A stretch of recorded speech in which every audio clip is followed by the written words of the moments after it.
tôi chia sông cặp phai của cung trong cung ra về cồn khai bông mông sông cặp phai của cung trong cung bật tru lục cung sập bông mông sông trong ran po lô apipa này cái apipa sập bông mông nâng hạ cà ray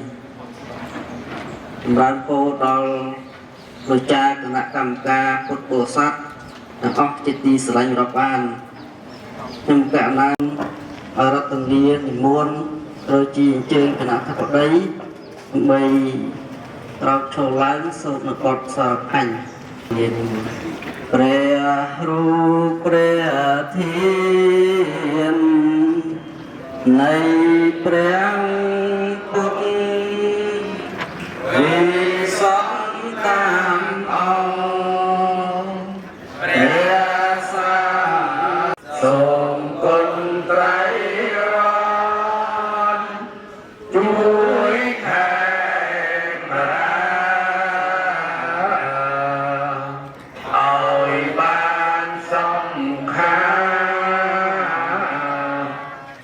លោកសេងសុខឿនអភិបាលនៃគណៈអភិបាលស្រុកត្បូងឃ្មុំ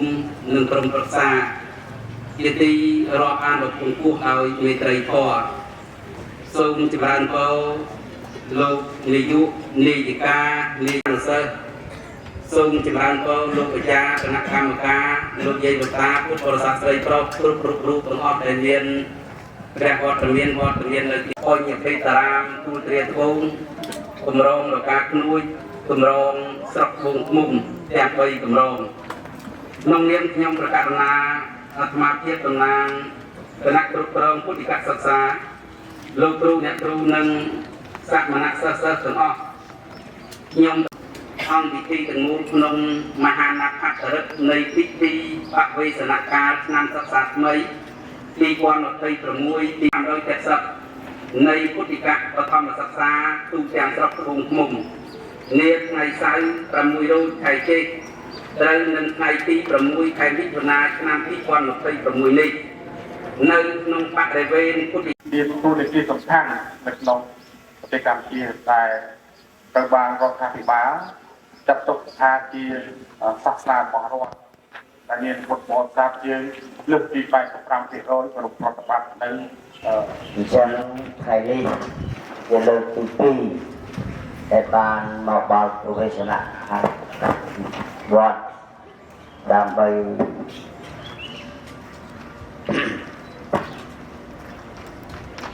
ជាទី2ដើម្បីចាប់អារម្មណ៍ជាខ្លាំងចំពោះសាលាបាលីដែលព្រះអង្គនិយមរៀនជាចៅអវត្តនៅក្នុងទីវ័យទាំងអស់អត់សូវបានដឹងអំពីច្បាប់ពីនេះនៅក្នុងពុទ្ធសាសនាឆ្កងយ៉ាងម៉េចអ្នកខ្លះមិនបានយកចិត្តទុកដាក់និយាយមិនដឹងថាប្រសង់នឹងវាមានច្បាប់វាមានវិន័យយ៉ាងម៉េចខ្លះនិយាយមកហ្នឹងវាទៅដូចជាប្រសក់យើងហៅថាភាពរបៀបសិទ្ធប៉ិនគ្នាណាប៉ិនគ្នាអញ្ចឹងដល់មកបច្ចុប្បន្នឥឡូវនេះឃើញថាបែបការគោរពហើយឥឡូវនេះគ្រប់ដូចខ្ញុំថាបានលើខាងមុំទីរកការៈកំពស់សូមក្រាបថ្វាយបង្គំព្រះបរិស័ទគ្រប់ឋានៈត្រង់ព្រះគ្រូចាស់កាភិរានុរាជព្រះអង្គទីស្ការៈសូមគោរពទៅដល់លោកតាអាចារ្យគណៈកម្មការ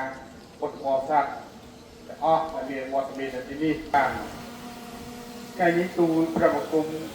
ខ្ញុំបាទមានក្តីសំណររីករាយដែលបានមកចូលរួមនៅក្នុងកម្មវិធីបើកប្រវេសនការពុទ្ធិកសិក្សាឆ្នាំសិក្សា2026-2027និងជាកតាលិកជំរុញការអភិវឌ្ឍសង្គមដើម្បីបង្ហាញពីតម្លៃនិងផលប្រយោជន៍ដ៏មហាសាល នៃពុទ្ធិកសិក្សាផ្អែកលើតម្លៃដ៏ថ្លៃថ្លានៃវិជ្ជានេះខ្ញុំព្រះករុណាអាត្មាភាពសូមអំពាវនាវទឹកចិត្តយ៉ាងទទូចដល់សមណសិស្សសិស្សទាំង281អង្គអ្នកសូមបង្កើនការខិតខំប្រឹងប្រែងស្រឡាញ់ការសិក្សារៀនសូត្រឲ្យអស់ពីដួងចិត្តព្រោះគុណប្រយោជន៍នៃការរៀនសូត្រនឹងធ្វើឲ្យយើងក្លាយជាមនុស្សមានតម្លៃជាអ្នកបន្តវេនមាំសម្រាប់ពុទ្ធសាសនានិងប្រទេសជាតិនៅក្នុងកម្មវិធីសិក្សាបច្ចុប្បន្ននៃពុទ្ធិកបឋមសិក្សារបស់យើងសមណៈសិស្សមិនត្រឹមតែសិក្សាធម៌វិន័យប៉ុណ្ណោះទេប៉ុន្តែថែមទាំងបានសិក្សាយ៉ាងទូលំទូលាយលើមុខវិជ្ជាដ៏សំខាន់ជាច្រើនដែលជាការផ្សារភ្ជាប់រវាងវិទ្យាសាស្ត្រសង្គមនិងព្រះពុទ្ធសាសនាមុខវិជ្ជាដែលសមណៈសិស្សចារិកាដល់ថ្ងៃនេះយើងមានសមណៈសិស្សចូលរួមដែលជាអ្នកសិក្សាហើយយើងបានមួយឆ្នាំហើយអ្នកសិក្សាយើងអាស្រ័យលើការមានការលើកទឹកចិត្តទៅមុខទៅយើងធ្វើកាត់តាមលំដាប់ទៅយើងបានដោយថាការដែលយើងសិក្សាទទួលចៅពីព្រះលោកពុទ្ធខេត្ត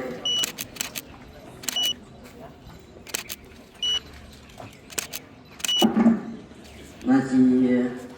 កិច្ចពិតខ្ញុំគុំយានាទេវទេនោអេវ៉ាន់វ៉ាន់វិជយោវិជយាសុជយមន្តលេឡានទេសៃសេបតវិបោករេអភិសេកេសពពុទ្ធេនាងអាកាបតោបមោតតិសុណាខាតាំសុមង្គលាំងសមហោចសយតាំកម្មចាយយកម្មងវាចាកម្មងបត្យាភិណាងមโนកម្មងអនិតិតេបត្យាភិណាបត្យា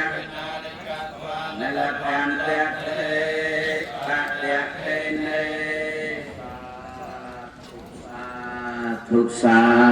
ធុចែកបនដល់ព្រះអង្គសមណៈសិស្សអីទាំងអស់យាយតាទាំងអភិបាលស្រុកអីណាអស់គ្នាបានសុខបានចម្រើនគ្រប់អង្គអនុមោទនាសប្បាយណាស់និយាយ